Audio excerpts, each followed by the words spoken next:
السلام عليكم، حياكم الله بقناة ورشة منزلية. اليوم عندنا طريقة فصال مخدة بدون قياس، واللي يريد قياس يحضر هذا الفيديو.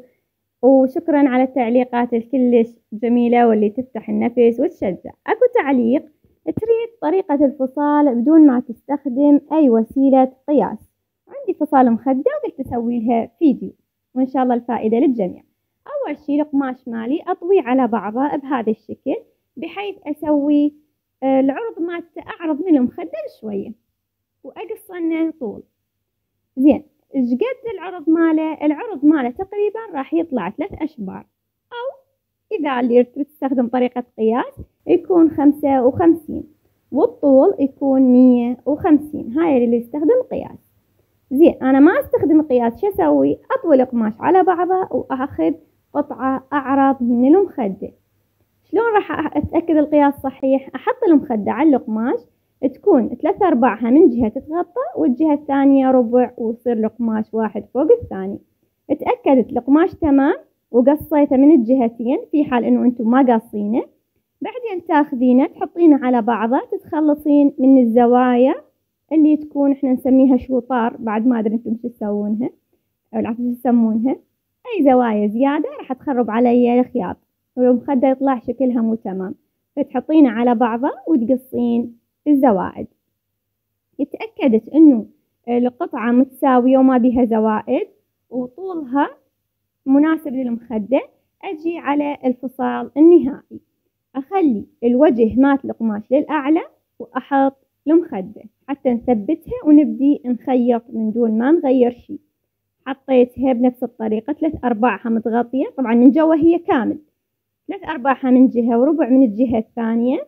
أبدي أثبتها بدبابيس، دنابيس، أكو اختلاف في اللهجات. ولا تنسوني من الدعم، لا تنسوني اللايك والتعليق. قبل خياط القماش المخدة كامل ما ننسى إنه يسوي الكفة بهذا الشكل، وراح أشرحها بشكل تفصيلي أكثر. قبل لا تثبتينها بالدبابيس لازم تكفينها حتى ما يظل القماش يبسل. أطبقها طبقة الثانية كلش صغيرونة وأبدي أخيط. هسه نرجع على التثبيت. قلنا 3/4 من جهة وربع من الجهة الثانية، والقماش وجهه على الداخل. أحطن دنبوس من هاي الجهة، والله احتاريت ما ادري دبوس، المهم انتم غلسوا على هاي الفقرة. اثبتها بصورة صحيحة حتى لا تخرب عندي بعدين. ما عندي اكثر من هذا الفصال، هو هذا وجه المخدة بصورته البسيطة. طبعا اكو اذا عندك تخريجات تضيفي له، راح طريقة القياس تختلف وطريقة التفصال تختلف، تحضرينها بذاك الفيديو.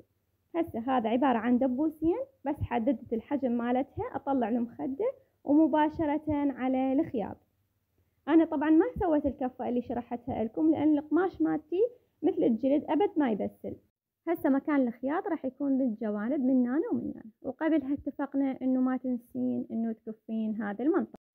وهسه ننتقل للخياطة. بهذا الشكل راح اخيط اول جهة، لما اوصل للدنبوس اشيلها حتى ما تنكسر الابرة واخيط للنهاية، وبعدها اقلبها واخيط كذلك من البداية للنهاية.